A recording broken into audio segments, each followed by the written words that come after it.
농협 기독교선교회 전국연합회가 제38회 농협 농촌복음화 2019 전국대회를 개최했습니다. 농촌 미자립교회 11곳에 선교비도 전달했습니다. 노트르담 대성당 대형 화재 이후 복원 작업이 진행되고 있습니다. 복원과 관련해 기부금 모금 과정에는 잡음도 끊이지 않고 있습니다. 기독교대한성결교회 총회가 서울신학대학교 차기 총장에 황덕형 교수를 인준했습니다. 황 신임 총장의 임기는 오는 9월부터 시작됩니다. 여러분 안녕하십니까? 시채널 매거진 굿데이 첫 소식입니다. 네, 농협 기독교 선교회 전국연합회가 제38회 농협 농촌 복음화 2019 전국대회를 개최했습니다. 농촌 미자립교회 11곳에 선교비도 전달했습니다. 김효정 기자입니다. 제38회 농협농촌 복음화 2019 전국대회가 열린 서울 중구 농협중앙본부 대강당이 회원들의 기도로 가득 찼습니다. 농협 본부선교회 주관으로 열린 이번 대회는 힘되신 여호와를 의지하겠나이다의 주제로 진행됐습니다. 개회 예배 설교자로 나선 김태영 부산 백양로교회 목사는 하나님을 의지하고 기도하면서 인생의 어려움을 극복하자고 권면했습니다. 이날 대회에서는 은혜로운 간증과 함께 선교 전략 보고 순서가 진행됐습니다. 1000여 명의 회원들은 북한 선교와 농어촌 선교 기금을 기존의 2배인 10억 원으로 올리기로 했으며 농협 농촌 복음화와 북한 선교 민족 복음화를 위해 합심으로 기도했습니다. 박학주 농협 기독교 선교회 전국연합회 회장은 하나님께서 농촌 복음화를 기뻐하심을 느낄 수 있다며 앞으로도 복음 전파와 농촌 미자립교회 지원 선교 기금 적립 선교사 파송에 앞장서겠다고 말했습니다. 농협 기독교 선교회를 거룩하고 온전한 선교 공동체로 성장시켜 주시고 복음 전파와 농촌 미자립교회 지원, 선교 기금 적립, 선교사 파송 등으로 역사하시는 하나님 섭리 앞에 감사할 따름입니다. 은혜 충만한 복음화 대회를 통해 하나님의 영광을 바라보며 예비하신 기쁨을 함께 나누고 주님의 한량없는 사랑을 풍성히 받으시기 바랍니다. 1978년 창립된 농협 기독교 선교회 전국연합회는 현재 3,300여 명의 회원들로 구성되어 있습니다. 1982년부터 농협 농촌복음화 전국대회를 개최하고 직장 내 선교와 선교사 파송, 농촌교회 후원 등의 사역을 이어가고 있습니다. C채널 뉴스 김효정입니다. 지난 17일 열린 국가조찬기도회 문재인 대통령이 참석하지 않은 것에 대한 과도한 해석과 논란이 확산하고 있는 가운데 한국교회연합이 국가조찬기도회의 기본 정신과 목적을 훼손하지 말아야 한다는 입장을 밝혔습니다. 한 교회는 지난 18일 성명서를 발표하고 그동안 대통령의 탄핵 등 불가피한 중대사를 제외하고 현직 대통령이 국가조찬기도회에 불참한 전례가 없다면서 이 점은 안타깝고 적절치 않다고 본다고 말했습니다. 이어 예배와 기도회의 주체는 하나님이시지 사람이 아니다라면서 대통령이 참석하지 않았다고 해서 기독교 패싱, 물먹이기 등 감정적으로 반응하는 것은 옳지 않다고 덧붙였습니다. 한국교회 청년합이 지난 17일 천안축구센터에서 2019 한국교회 교단대항 목회자 축구대회를 개최했습니다. 예장합동과 통합 등 10개 교단 250여 명의 선수단과 응원단이 참여한 가운데 두 조로 나뉘어 진행된 대회에서 기독교 대한성결교회와 기독교 대한 하나님의 성회가 각각 우승을 차지했습니다. 대회에 앞서 열린 개회 예배에서는 리명석 예장통합총회장이 설교를, 개회식에서는 김성복 예장고신 총회장이 대회사를 전했습니다.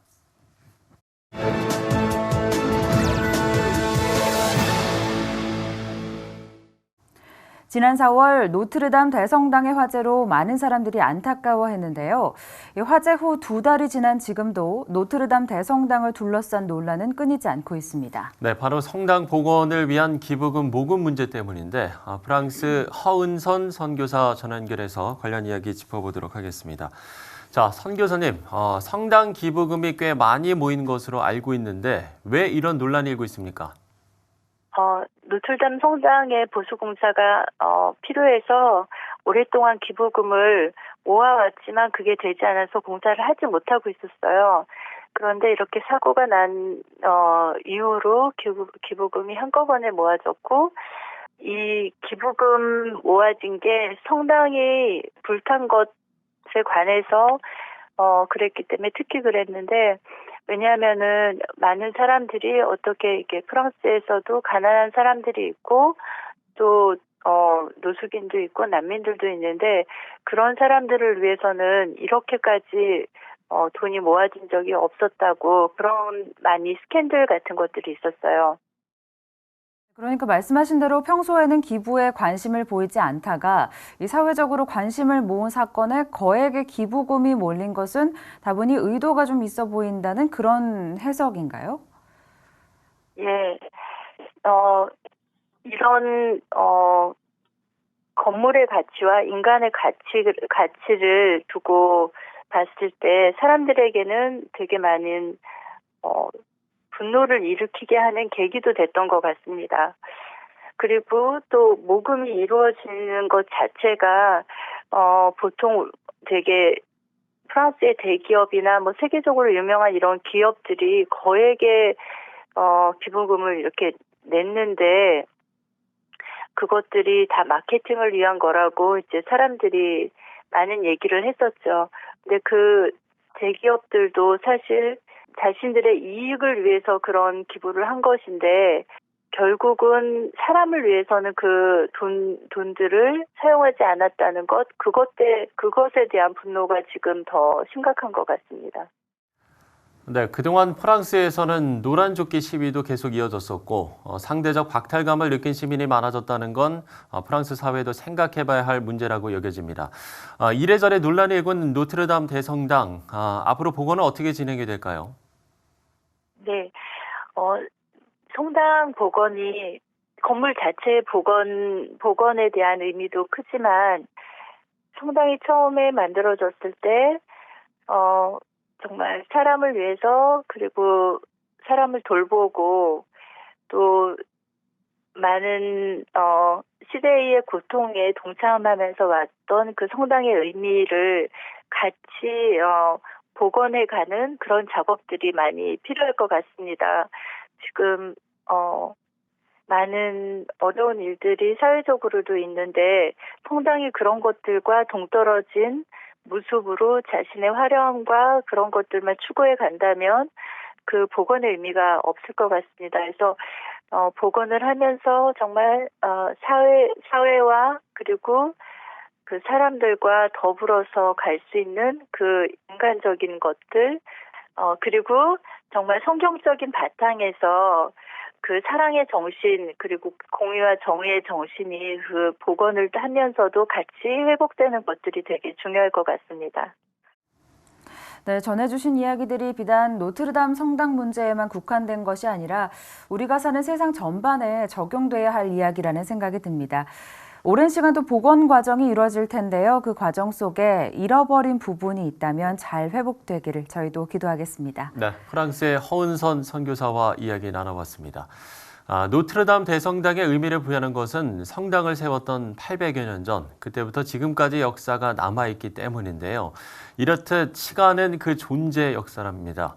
한 사람이 살아온 인생 100년의 시간에는 무엇이 담겨 있을까요? 올해 101살의 미국인 오빌 로저스는 자신이 살아온 시간은 온전히 주님을 위해서 달려온 경주였다고 말합니다. 미국에서 전해온 소식입니다. At 101 years young, Orville Rogers still has a spring in his step and shows no signs of slowing down. The former airline pilot still remembers the day he fell in love with flying. I was a young boy, about 10 years old, in Lindbergh Circle, my schoolhouse, 1927, after his transatlantic solo flight. That cemented my desire to be a pilot. Around that same time, Orville felt another call. He came to faith in Christ and has never looked back. In this little town of Sulphur, Oklahoma, my mother took my sister and me across the street to a Southern Baptist small church. And one Sunday night, I just felt God calling to repent of my sins and trust Him as my Lord and Savior. It's a decision I have never regretted. Orville received his bachelor's degree from the University of Oklahoma and was enrolled in seminary in 1940 when World War II broke out. Asked them if I could enlist in the Army Air Corps and learn to fly instead of being in the walking army, and they said sure. So that was God's way of turning me around from what I perceived to be a career in vocational Christian service to one of every bit as important, a layman in God's service doing His work for His glory. That work included a 30-year career as a commercial pilot, as well as flying missionary trips to South America and Africa. In 1965, I met the founder of Wycliffe Bible Translators, William Cameron Townsend. Said, I'm an airline pilot. There's no way I can plug into your program. He said, well, we have an airplane in Miami. And then they asked me to fly it to Bogota, which was my first ferry flight experience with Wycliffe or Southern Baptist. I eventually ended up ferrying 46 missionary airplanes, 20 of them inside the United States. 26 of them were in South America or over the Atlantic or Pacific Oceans. And that was quite a challenge to fly across an ocean in a single-engine airplane. Orville and his wife moved to Dallas, where Orville began flying for Braniff Airlines. Most of my flying for Braniff was domestic inside the United States, but the last 15 or 16 months I flew to South America, flying the Stretch DC-8, which at that time was one of the largest airplanes in airline service. We had one flight that flew from New York to Buenos Aires, 10 hours and 40 minutes. But at that time, I think we had the longest flight in the airline industry. Along the way, Orville and his wife also began investing in real estate and the oil and gas industries, which enabled them to later support many ministries.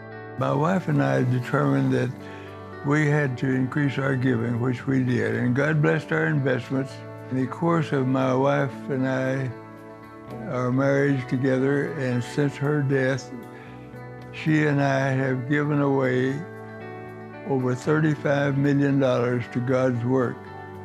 Now, to put that in perspective, you need to realize that my total earnings from Braniff and the Air Corps and Air Force were about $1,600,000. So God was able to multiply that, I think, because of our faithfulness. One mission trip to Russia in 2004 brought Orville full circle. In 1952, I was flying the B-36, the largest airplane in the world, and our primary retaliatory strike force against Russia if war had broken out. My target was located just on the north side of Moscow. 52 years later, in 2004, my wife and I were on a missionary team. We docked on the northwest side of Moscow.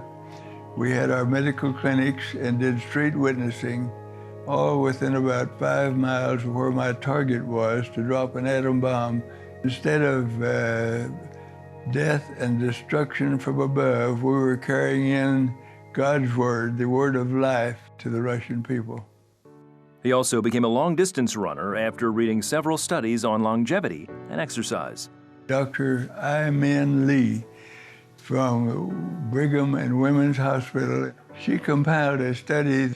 Her conclusion was that people who exercise very vigorously for long periods of time could expect to get back in added lifespan 9 hours of added life for every 1 hour of physical exercise. That is phenomenal. Orville not only ran a number of marathons, he holds 2 world records in the 90 to 100 age category. I entered 2 races in Boston, Massachusetts, March the 23rd, 2008, the 800-meter and the 1-mile run. And 3 weeks before the race, my wife died. And I talked to my children about it, and we agreed she'd want me to continue to compete, so I did. And I won the 800 meters, set a new world record. The mile record, I really slaughtered. I ran it in 9:57. 2 years ago, Orville wrote his life story in his book, The Running Man. It tells of my experiences in life, my flying, my running, my giving, and my family life. And I hope it's a benefit and a help to people who may be questioning how they need to serve the Lord better. Orville says his desire has always been to run the race well, as the Apostle Paul encourages us, and to finish well. I never asked God for fame, riches, or long life, and He's given me all three. I don't want to fail my Lord in the last days of my life. I have seen too many people, too many examples of people in public life who failed somehow or other in their later years to keep their high moral standards. That's the primary prayer of my life these days, that I will live well for Jesus as long as He gives me life and breath.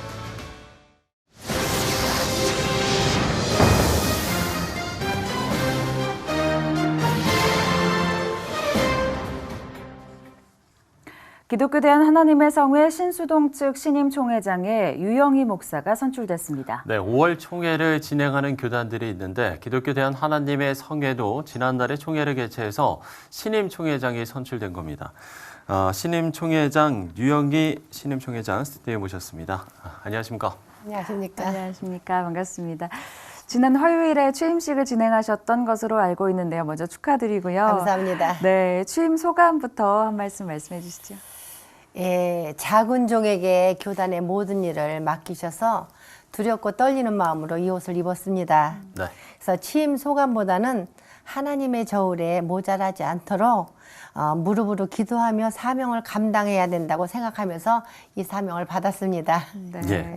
사실 총회장님은 지난 2017년에 한국기독교교회협의회에서도 이미 첫 여성 회장으로 섬기셨는데 이 첫 여성이라는 타이틀이 이번이 처음이 아니네요. 그렇죠. 네. 첫 여성이라는 단어는 상당히 부담스럽습니다. 네. 그동안에 좀 사역을 그러면 어떻게 좀 진행을 해오셨나요? NCCK 회장을 하면서 네. 이제 교단의 부총회장으로 있었습니다. 네. 그리고 이제 이번에 총회장으로 취임을 하면서 또 학교의 총장을 잠시 동안 좀 역임하고 있습니다. 그래서 교단에 이게 어떻게 보면 하나의 울타리 안에서 일어나는 일들을 그러니까 제가 여태까지 자라오면서 저는 뼛속까지 기아성이기 때문에 보고 듣고 또 느꼈던 그런 것들을 토대로 해서 네. 그냥 제 사역을 감당하고 있습니다. 네, 아주 또 겸손하게 말씀을 해주셨는데 예. 사실 교회협도 그렇지만 이번에 기아성 이 교단 총회장으로서 첫 여성 총회장이라는 게 사실 작은 의미는 아닐 것 같거든요. 다른 교단들에 주는 좀 귀감도 될 것 같고요. 그렇죠. 저희 교단에도 68년 만에 처음이라 그랬는데 네. 늘 얘기했습니다. 제가 NCC 회장을 맡았을 때도 그런 얘기들 했습니다. 전에도 없었고 아마 후에도 거의 없을 것이다 하는 그런 타이틀을 매면서 굉장히 제가 좀 두려웠지만 네. 그러나 어디든지 교회나 무슨 저런 여성들이 한 60, 70%를 차지하잖아요. 성도님들. 그렇죠. 그다음에 여성 목회자가 한 50%가 됩니다. 네, 그러면 이제 그들이 숨은 2인자로서의 역할을 여태까지 감당함으로 이 교단과 교계를 이끌어왔던 것이지 그 없었던 게 아니거든요. 네. 이제 나타날 때가 되었다. 그리고 앞으로 쟤를 통해서 어떻게 보면 분수령이 되었으면 좋겠다는 마음을 가지고 있습니다. 네. 긍정적인 자극이 될 거라는 생각이 듭니다. 네네네. 네. 그 시청자분들의 좀 이해를 돕기 위해서요. 네. 지금 기아성 안에서 총회장님은 그러니까 신수동 측으로 말씀을 드려야 이게 정확한 거죠. 기아성 내 이게 교단 분포 상황이라고 해야 될까요? 저희는 1953년에 이루어진 성령 교단인데 네. 그 맥이 이어오는 것이 어떤 것이 정통인가 하는 것이 문제가 되거든요. 근데 저희는 그 맥을 지금까지 이어오고 있어요. 그래서 전에는 서대문 측이라고 불렀는데 예. 나가면서 분리가 되면서 지역을 따라서 방송에서들 뭐 신수동에 있으니까 신수동 네. 측이다. 또 강화문에 있으니까 강화문 네. 측이다. 여의도 네, 있으니까 네. 여의도 측이었는데 저희는 원래가 서대문 측이었고 정통 교단의 역할을 감당하고 있습니다. 네, 그럼 그러시군요. 그 외에 좀 교단 분포가 그러면 정확하게 어떻게 되는지. 원래는 하나 있다가 2008년도에 여의도 교단이 나갔습니다. 그래서 네네. 한 절반 정도가 나가면서 그래도 정통을 유지하고 있었는데 2016년도 한 2월에 또 한 무리가 나가면서 네. 나가서 거기서 또 이제 갈라졌어요. 그래서 예, 이제 예. 그 강화문 측과 자기네가 서대문에 있다고 서대문 측이라고 했는데 네. 그 서대문 측이 지금 여의도로 다시 들어갔고 그리고 현재 저희와 이렇게 세 좌파가 나누어져 있습니다. 네, 그렇군요. 그렇다면은 기아성 내에서도 이 교단의 통합 문제에 대한 논의가 계속해서 진행되고 있을 거란 생각도 드는데요. 조금 더 좀 시간이 필요한 부분이기도 하겠죠. 어차피 한 식구였으니까는 통합은 이루어져야 된다고 생각은 합니다. 예, 예. 그런데 이제 좀 나눠져 있다 보니까 이견들이 많아서 이것을 좁히는 게 굉장히 이렇게 어렵더라고요. 그러나 하나님의 뜻이 합치는 걸 원하신다면 포기할 건 포기하면서 양보할 건 양보하면서 서로가 마음을 연다면 통합이 안 될 건 없다고 저는 생각합니다. 네. 이렇게 저희가 기아성에 대한 좀 이야기들을 해봤습니다. 네. 이번에 이제 총회장님에게 대한 좀 직접적인 좀 질문을 드려보면 네. 일단 취임 일성으로 회복, 감사, 영광의 시대를 선포하셨습니다. 네. 그 의미를 일단 좀 구체적으로 설명을 해주신다면요. 네, 저 회복이라는 단어를 썼어요. 제가 네. 정했는데 회복은 우리가 오순절 교단이잖아요. 그러면 성령 교단으로 시작했어요. 저희는 그러면 그 초대교회로 돌아갔을 때 그 성령의 역사로 이루어서 지어진 교회들이 그대로 다시 한번 재현돼야 되지 않겠는가 그런 마음도 있고 또한 다시 한번 나눠진 교단들이 하나됨으로 우리 기아성이 회복되는 그 두 가지 의미를 사실은 갖고 있습니다. 예, 그래서 예. 회복이 됐을 때 흩어졌던 많은 교회의 사람들 또 교계 사람들이 하나가 되면은 하나님께 감사하고 그것이 영광이 아니겠는가. 그래서 그 모토를 가지고 올해는 그 문제에 한번 접근해 볼 수 있는 시간들을 가졌으면 좋겠다 하는 마음으로 네. 회복, 감사, 영광이라는 그 주제를 설정했습니다. 네, 그러셨군요. 네. 그런데 보니까 우리 총회장님께서는 굉장히 바쁘실 것 같습니다. 1인 뭐 3역, 4역 소화하셔야 될 것 같은 게 네. 그도 그럴 것이 신학교에서 또 역할을 감당하고 계시다고 들었어요. 네. 그렇다면 우리 총회장님께서 갖고 계시는 교회 철학과 또 목회 철학이 있으실 것 같은데요. 그 부분에 대해서도 좀 나눠주시죠. 어쩌다 보니까 여러 개 옷을 입었습니다. 그래서 저는 많이 기도를 했습니다. 그것 때문에. 왜냐하면 네. 제가 큰 능력이 있는 것도 아니고 큰 뭐 교회를 가지고 있는 것도 아니고 또 큰 뭐 능력을 여러 가지가 자격이 부족한데 이상하게 하나님께서 맡기셔서 이 사역을 감당하기 때문에 저는 더 무릎으로 기도할 수밖에 없고 많은 또 눈물을 흘리면서 이 사명을 제가 어떻게 감당해야 됩니까 했어요. 마치 모세가 시내산 떨기나무에서 하나님 앞에 나 못합니다 한 것 같이 투정도 부려봤습니다. 그러나 혼자 하는 게 아니라는 말씀에 네. 힘입어서 저는 그 대언자로서 신부름꾼으로서 이 모든 사명을 감당하려고 최선을 다해서 밤낮 없이 기도하면서 모든 일을 감당하고 있습니다. 그래도 뭐 체력적으로나 좀 정신적으로나 좀 힘드실 것 같기도 한데요. 당연히 힘들죠. 젊은 나이도 아닌데 그런데 제 힘으로 한다면 아마도 예전 같으면 못 일어났을 것 같은데 네. 아침에 일어나면 또 일을 할 수가 있고요. 저녁에 또 그걸 마감하고 또 새롭게 한다는 것은 하나님께서 힘주셔서 감당할 수 있다고 저는 생각하고 있습니다. 네. 예, 한국교회의 여러 위기들을 지금 이야기를 하고 있습니다. 그런 좀 위기를 극복하기 위한 임기 내 중점 과제가 있다면 어떤 점을 좀 꼽을 수 있을까요? 한국교회 위기는 저희 교단 아니라 전 모든 교회에 닥쳐진 문제 같은데요. 그렇죠. 왜냐하면 일단은 영혼이 줄어들고 있다는 것이 가장 큰 아픔이고 위기인 것 같습니다. 그래서 어떻게 보면 그 마지막 그 선교어장인 군 선교를 정말 집중적으로 해야 되지 않겠는가. 네. 굉장히 큰. 그래서 저희도 군 선교에 많이 관심을 가지고 있습니다. 그래서 군 선교를 우선 활성화시키는 방향으로 가야 되겠고 또한 잃어버린 영혼을 찾는데 저희들은 그것은 기도밖에 없고 나가는 것밖에 없잖아요. 왜냐하면 예, 예. 하나님의 명령이었어요. 네. 그날까지 우리 증인이 되어서 예수님의 그 모든 사역을 알게 하고 느끼게 해서 하나님께 돌아오게 하는 방법인데 그것은 몸으로 뛰고 영혼으로 뛰는 수밖에 없는 것이지 방법론이라는 것은 사실 공약은 많이 나오는데 공약대로 공약이 없어서 지금까지 이렇게 된 게 아니잖아요. 네. 저희는 최선을 다해서 하나님과의 교제 속에서 은혜 속에서 모든 사역을 감당한다면 위기는 풀어주시지 않을까 하는 생각을 가져봅니다. 네. 네. 그러니까 공약뿐만이 아니라 이제 실천도 해야 된다. 그렇죠. 이렇게. 공약은 이미 많았어요. 근데 네. 그 공약은 그래서 제가 이번에 취임에도 공약을 하지 않은 이유는 공약은 그때 지나가고 나면 물거품 되거든요. 네. 그래서 하나하나의 당면한 문제부터 최선을 다해서 풀어가는 것이 아마 저에게 맡기신 사명 아닌가 저 그렇게 생각하고 있습니다. 네. 네. 마지막으로 네. 총회장님의 좀 기도 제목도 좀 나눠주시면 좋을 것 같아요. 저는 그렇습니다.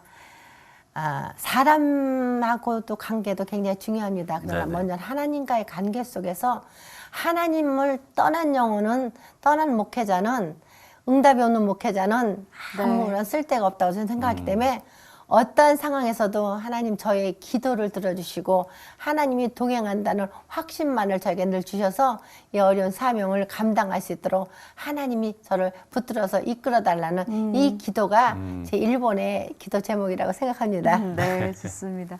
여러 개의 옷을 어떻게 하다 보니 입게 되셨다 이렇게 또 네네. 겸손하게 말씀을 해주셨는데 또 분주한 시간들을 보내실 것 같습니다. 네네. 아무래도 하나님의 도우심과 또 많은 분들의 기도로서의 동역이 필요하실 것 같은데요. 모든 일들, 사역들 순조롭게 이루어질 수 있기를 저희도 함께 기도하도록 하겠습니다. 감사합니다. 네, 기아성 유영희 총회장과 이야기 나눠봤습니다. 오늘 말씀 고맙습니다. 감사합니다. 고맙습니다. 감사합니다.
네, 한국교회 희망을 교육에서 찾아보기 위해서 기독대학과 신학교 총장을 모시고 말씀 듣고 있는데요. 네, 오늘은 서울신학대학교 황덕형 신임 총장 스튜디오에 모셨습니다. 총장님 안녕하십니까? 안녕하십니까? 네. 네. 자, 지난달 기독교 대한선교교회 총회에서 19대 총장으로 인준되셨는데 네. 본격적인 임기는 9월부터라고 하더라고요. 네, 그렇습니다.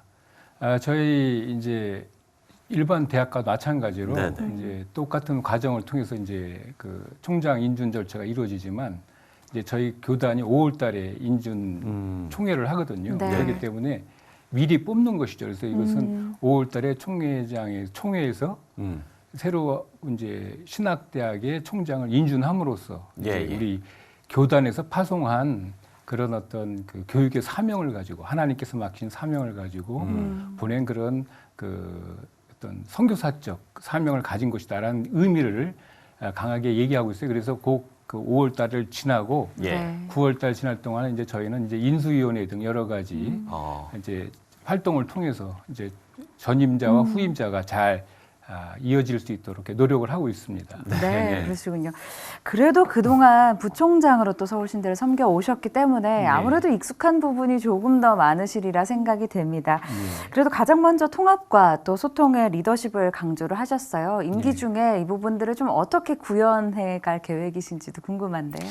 그러니까 이게 저희 학교의 비전과도 연관되어 있는 문제인데요. 아무래도 이제 학교도 하나의 공동체입니다. 그래서 하나의 공동체로서 우리 공동체가 하나의 마음, 한 가지 비전, 한 가지 목표를 가져야 되겠다는 이런 생각을 갖고 있어요. 그래서 그래야만 우리 이 서울신학대학이라는 공동체가 시대의 여러 가지 어려움을 뚫고 발전할 수 있을 것이다 생각합니다. 그래서 이 통합과 소통이라는 것은 다름이 아니라 우리 학교가 가지고 있는 여태까지 정체성을 다시 한번 확인하고 뿐만 아니라 이제 우리가 앞으로 해야 될 비전을 공유하는 것이죠. 우리 모두가 다 공유해서 그걸 통해 가지고 우리 모든 소속 그 원들이 교수님 또 우리 학생, 직원 선생님 모든 분들이 자기 해야 될 일에 대한 확실한 확신을 갖고 의미를 파악하고 이렇게 하자는 의미에서 이제 통합과 소통을 강조했고요. 그래서 그걸 위해서 구체적으로 이제 아무래도 위에서 아래로 내려가는 톱다운 방식의 이런 의사 결정 구조를 지향하고 버튼업하는 그런 어떤 구조, 네. 의사 결정 구조를 만들어갈 요량입니다. 그리고 또 뿐만 아니라 우리 각 학과가 여러 개 있거든요. 네. 그래서 그 학과의 재량권을 인정하고 예. 특성을 인정하고 그런 과정으로 이제 진행하고 이것들 전체가 우리가 환류 시스템을 통해서 이제 대화하는 그런 어떤 과정을 이루려고 이렇게 노력하고 있습니다. 예. 네. 이제 본격 취임을 하시기 전까지 4개월 동안 그런 부분들을 위해서 좀 기도와 많은 준비를 하고 계시겠네요. 네, 그렇습니다. 그래서 우리가 많이 지금 이제 더 그런 다양한 방식으로 그러니까 이제 더 많은 학생들의 의견 또 직원 선생님들의 의견을 들을 수 있도록 노력을 하고 있습니다. 네. 자, 서울신학대학교에 대한 이야기를 좀 해보겠습니다. 네. 네. 역사가 상당히 네, 아마 우리나라에서 10대 안에 들어갈 그런 예, 역사를 100년이 갖고 있습니다. 넘었더라고요. 네, 108년 됐습니다. 현재 지금. 구체적으로는 1911년에 경성 성서학원이라는 것을 세우면서 시작됐는데요. 예. 이제 우리 학교에 이제 사실 어떤 기호는 좀 멀리 보면은 역사적으로 좀 멀리 보면은 18세기 영국에 이제 존 웨슬리라는 분의 그 성결 운동이 있었어요. 그분의 어떤 그 철학과 신학이 19세기 미국으로 건너와서 다시 한번 붐을 일으키면서 큰 성결 운동이라는 운동을 만들어냈습니다. 네. 그래서 그 성결 운동에서 은혜를 받은 분들이 이분들이 평신도들이 동양으로 가서 복음을 전해야 되겠다 이런 마음을 가지고 정말 그 미약한 가운데 그분들이 그 OMS라는 오리엔탈 미셔너리 소사이어티라는 단체를 만들고 네. 동경에 와서 말이죠. 그래서 거기서 동경에서 그 동경 성서학원을 시작했는데 거기에서 이제 우리 한국 분들이 가서 복음을 듣고 배움을 받고 우리나라를 구할 수 있는 것은 다른 것이 아니라 이 성결의 복음이구나 이런 애국적인 마음이 생겨가지고 이분들이 또 한국에 와서 동경 성서학원과 똑같은 경성 성서학원을 만든 것이죠. 그게 1911년의 일입니다. 그래서 네. 그때부터 우리 학교가 이제 그 역사를 가지고 있고요. 그분들은 시대에 맞는 시대에 적합한 그런 어떤 유능한 전도자를 만들어야 된다는 사명하에 학교를 만들었거든요. 예. 그래서 그 학교의 시작이 바로 이제 저희 경성 성서학원이었고 그것이 네. 이제 우리 서울신학대학의 교육 이념과 철학으로 지금까지 네. 이어져 오고 있는 것입니다. 그렇군요. 100년이 넘은 서울신대 그만큼 긴 역사를 가지고 있는데 네. 또 서울신대 교육 이념을 살펴보니까 네. 지성, 덕성, 영성이 조화된 글로벌 인재 양성이라고 되어 있더라고요. 이런 부분을 또 학교에서 계속 계셨으니까 네. 좀 구현되는 부분도 있고 좀 아쉬운 부분도 있으실 텐데 우리 총장님 시작하시면서 어떤 부분에 가장 큰 가치를 두고 계신지도 여쭤보고 싶습니다. 네. 그러니까 아마 이제 이 질문은 거의 모든 기독교 대학들의 이제 공통된 이제 그 교육 철학일 것입니다. 네. 그러니까 그냥 하는 것이 아니라 네네. 교육을 통해서 우리가 무엇을 기대할 수 있는가, 교육을 통해서 우리가 어떤 것을 바라고 있는가, 거기에 대한 질문이고요. 그래서 이제 저희가 고려해 볼 때 결국 이것은 인간에 대한 질문입니다. 인간의 본질이 무엇이고 인간은 누구인가. 그럴 때 이제 우리 그 속에서 우리가 이제 저희는 인간의 가장 심오한 내적인 어떤 본질은 자유, 인간의 자유 안에 있고 그 인간의 자유는 자기 스스로를 형성하고 자기 자기를 실현시키는 것인데 인간이 자기 자신을 어떻게 실현시키는가, 어떻게 자기를 완성하는가, 자기 존재 목적 어떻게 완성하는 것은 혼자 되는 것이 아니거든요. 항상 이렇게 타인과 더불어 공동체와 더불어 있을 때 되는 것이거든요. 네. 그래서 인간의 자유의 본질은 바로 섬김에 있는 것이다. 예. 남을 섬기고 공동체를 섬기고 그리고 결국은 하나님을 섬기는. 그래서 제가 이제 이 가장 이제 중점을 두려는 것은 우리가 여러 개 사업을 하고 있는데 그 사업의 교육에 깊이를 더하는 일. 그래서 영적 기반을 찾는 일. 이런 것이 중요한 것이다 이렇게 생각하고 있습니다. 네. 예. 요즘 기독교학들이 가장 이제 어려워하는 부분 중에 하나가 바로 예배인데 그럼 서울신대 같은 경우에는 학생들이 참여하는 예배를 어떻게 운영을 하고 있습니까? 그러니까 좀 놀라실 것 같은데요. 저희 학교가 이제 서울신학대학인데 네.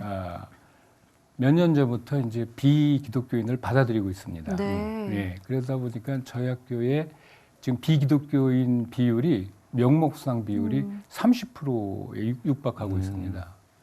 그러니까 이제 제가 볼 때는 실제로는 더 많을 것이다 생각해요. 그래서 비신자가 꽤 많은 거죠. 우리 네. 신학대학 안에. 그래서 저희는 어떻게 그걸 이루고 있냐면은 다양하게 월화수 화수목금 그 예배를 이제 뭐 구도자 예배, 그러니까 처음 믿는 비기독교인들을 위한 네. 예배, 또 전체가 모이는 예배, 열정적인 예배, 이렇게 예배를 구분해서 방식으로 드리고 있고요. 또 우리 2번에 걸쳐서 이제 수련회를 하는데 수련회도 그냥 하는 것이 아니라 그렇게 비신자를 위한 특별한 예배의 형태를 따로 모아서 그들을 위해서 이렇게 따로 진행하고 있습니다. 그런데 이제 아무래도 우리 학교가 저희 신학대학이다 보니까 저희는 많은 것을 학생들한테 요구하고 있거든요.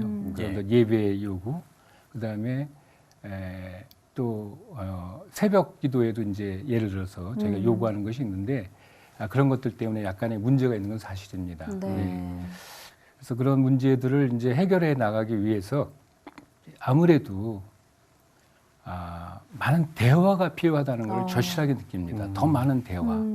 그리고 그들에게 이제 확신을 가지고 우리가 학교 생활에 잘 유익하게 그들이 이제 자기의 꿈을 발견할 수 있도록 그런 어떤 다양한 방식의 돕는 상담 프로그램, 그다음에 성경 교육 프로그램 이런 것들을 개발해서 지금 진행하고 있습니다. 네, 그렇군요. 아무래도 학교에 비기독교인 학생들이 있다 보니까 이제 발생할 수 있는 그런 문제들을 대화를 통해서 좀 해결해 나가고자 하는 노력을 지속해 나가고 계신데 사실 이게 기독교 학교뿐만이 아니라 기독교 뭐 우리나라 전체 사회 문제이기도 하고요. 그렇죠. 기독교 가치를 수호해 나가기가 갈수록 좀 어려운 시대를 살고 있는데 좀 어떤 극복 방안들이 있다고 보세요? 그러니까 이것은 좀 철학적인 문제입니다. 좀 깊이 있는 문제인데요. 사실은 이제 대학이 일반 사회도 그렇고 대학이 추구하는 것은 보편적인 진리 추구입니다. 그런데 거기 기독교 대학, 기독교성이 들어갔을 때 그것이 무엇을 의미하느냐. 그것을 그 진리 문제에 있어서 기독교가 들어간다면 기독교가 더 거기에 연관되거나 기독교가 거기 이제 상관됐다면 어떤 일이 일어나는가. 그것에 대한 어떤 진리에 대한 질문을 해야 되거든요. 그래서 저희는 어떤 그 관점에서 이야기하고 싶으냐면 이건 보통 쉬운 문제가 아니고 가장 철학적이고 근본적인 문제로서 기독교 세계관 그리고 기독교의 진리성을 그러니까 그 진리지만 기독교가 들어갈 때 일반 학문이 하고 있는 진리가 더 넓어진다, 더 깊어진다. 그리고 그것이 더 진리로 드러난다고 하는 그런 어떤 새로운 기독교적 진리관을 사회에 퍼뜨려야 되고 전도해야 되고 또 우리 교수님들, 우리 학문 세계에서 확신하는 그런 일이 필요합니다. 현실적인 좀 문제를 좀 질문을 좀 드려보도록 하겠습니다. 지금 2, 3년 후에는 뭐 각 대학마다 생존에 대한 위협이 현실로 나타난다라는 좀 이야기들이 있는 것 같습니다. 대학이 직면한 현실적인 위기와 이에 대한 대책은 어떤 방안을 갖고 계십니까? 그러니까 이제 아까 문제가 이제 크게 보면은 대학이 갖고 있는 어떤 효용과 가치가 무엇이냐 이런 회의가 지금 들고 있는 사회죠. 여러 가지 지금 아시는 것처럼 대학들의 다양한 이런 어떤 시도들이 있습니다. 미네르바 대학이라든지 인터넷을 통한 대학이라든지 이런 것들이 대학이 가지고 있는 정통 가치와 안 맞는 것이죠. 지금 사회가 급격하게 발전하면서 사회 변화와 대학이 갖는 가치가 얼마만큼 서로 일치할 수 있느냐. 그걸 맞들어가는 것이 이제 첫 번째 문제인 것 같아요. 그래서 이제 사실은 좀 유감스러운 말씀이지만 대학들이 거의 이제 취업을 준비하는 곳으로 전락하는 그거는 우리가 피해되지 않느냐. 이제 그런데 사실이 그렇고요. 하나가. 그리고 두 번째로 아시는 것처럼 이제 인구가 우리나라가 이제 줄다 보니까 학령 인구 자체가 줄고 있습니다. 네. 세 번째로 거기에 따라서 이제 우리 국가 정책이 여러 가지 면에서 이제 등록금 인상 등 뭐 여러 가지 문제에서 재정적인 압박이 지금 네. 심하게 일어나고 있거든요. 근데 저희 같이 소수 대학, 저희 학교가 총원이 한 3,400 정도 되는 소규모 대학인데 네. 예, 예. 이런 대학들은 그런 어떤 타격이 더 심한 것이죠. 네, 그래서 거기에 대항해서 일단 우리 학교는 지역 밀착형 대학이 될 수밖에 없다. 네. 우리 지역이 필요로 하는 인재를 공급하는 그리고 지역과 더불어 상생하는 지역 밀착형 대학이 되려고 노력하고 있고요. 예, 예. 그리고 그걸 통해서 새로운 블루오션을 만들어 가려고 이제 지금 끊임없이 노력하고 있습니다. 네. 그리고 아무래도 이제 대학의 가장 중요한 사명은 교육이고 그 위기 극복의 가장 중요한 방법도 교육 혁신에 있습니다. 네. 어떻게 우리를 교육을 혁신할 것인가. 그래서 교육 혁신을 위한 노력을 더하고 있고요. 이제 마지막으로 또 하나는 이건 총장의 가장 큰 임무이기도 한데 이 재정적인 서포트를 어떻게 이끌어오느냐. 얼마나 많은 그런 어떤 노력을 통해서 이제 재정적인 확보를 통해서 이제 학교가 튼튼하게 자기의 사명을 우리 다른 여러 교수님들이 고민하지 않고 자기의 직무를 충실하게 할 수 있는가. 이걸 네. 이제 그런 세 가지 방향에서 네. 이걸 극복하려고 노력하고 있는 중이죠. 네. 네. 그 말씀해주신 그런 어려움들이 사실 대학 평가와도 무관하지 않은 것 같은데요. 이로 네. 인한 좀 어려움도 있으실 것 같아요. 그러니까 아시는 것처럼 대학 평가라는 것이 좀 우리나라에 좀 인위적으로 이제 시작된 측면이 없잖아 있는데요. 그러나 여하튼 간에 그 대학 평가라는 것이 우리 대학을 발전시키려고 노력하는 어떤 채찍이 되는 건 분명합니다. 예. 그래서 굉장히 긍정적인 측면이 있는 건 사실인데 이 대학 평가가 이제 저희에게 요구하는 것들을 우리가 이제 충실하게 하기 위해서 일단 이제 교과부에서 요구하는 그 기준을 맞춰야 되기 때문에 여러 가지 이제 평가 기준, 평가 열람, 거기에 맞는 어떤 여러 가지 상세한 노력들, 여기 뭐 제가 뭐 정량 평가, 정성 평가 여러 가지 이제 항목들이 있는데 그 네. 말씀드리긴 그렇고 하여튼 그것들을 충족시켜서 일단 국가가 요구하는 그런 어떤 기준을 통과하기 위해서 노력을 하고 있습니다. 예. 그것은 네. 좀 쉽지는 않은 일이지만 네. 하여튼 최근 노력을 하고 있습니다. 예. 뭐 총장님의 좀 이야기를 들어보니까요. 그야말로 좀 많은 어려운 상황들이 있지만 그럼에도 불구하고 또 많은 고민과 또 기도와 또 여러 준비를 하고 있다는 생각이 듭니다. 끝으로 좀 교육을 통한 비전이 있으실 것 같고요. 네. 그 총장님의 비전과 기도 제목 끝으로 좀 나눠주시면 좋을 것 같습니다. 네. 아무래도 이제 교육을 하면서 바라는 것은 이 땅에 이 전체 이 세계 위에 그리스도의 복음을 통해서 사람들이 화평하게 살고 사람들이 서로 사랑할 수 있는 공동체를 형성하는 것이 저희 교육의 궁극적인 목표죠. 네. 그렇기 때문에 그런 인재를 키우는 것이 저희들의 이제 그 꿈이고 저희 기도 제목이고 특별히 저 개인적으로는 우리 서울신학대학이 지금은 이렇게 수도권에 있는 한 대학에 있지만 기도하기는 이제는 남의 기준을 따라가는 것이 아니라 우리가 기준이 되는 대학, 세계를 이끌어가는 대학, 그래서 세계의 모범이 되는 그런 대학이 반드시 돼야 되겠다. 이런 확신과 그런 어떤 신념을 가지고 있습니다. 네. 네, 그런 기도 제목을 갖고 있습니다. 네, 예. 좋습니다. 서울신학대학교 또 학생들에게는 미래를 준비하는 기관이고 또 사회적으로 볼 때는 사회적 리더 또 네. 교회 많은 훌륭한 리더들을 또 양성하는 그런 기관인데요. 주님의 마음에 합한 제자들이 많이 배출되는 그런 네. 학교가 될 수 있기를 저희도 함께 기도하도록 하겠습니다. 감사합니다. 네, 서울신학대학 황덕형 신임 총장과 이야기 나눠봤습니다. 총장님 오늘 말씀 고맙습니다. 감사합니다. 농협기독교선교회 전국연합회가 제38회 농협농촌복음화 2019 전국대회를 개최했습니다. 한국교회연합이 국가조찬기도회의 기본 정신과 목적을 훼손하지 말아야 한다는 입장을 밝혔습니다. 한국교회총연합이 지난 17일 천안축구센터에서 2019 한국교회 교단대항 목회자 축구대회를 개최했습니다. 기독교대한선교교회 총회가 서울신학대학교 차기 총장의 황덕형 교수를 인준했습니다.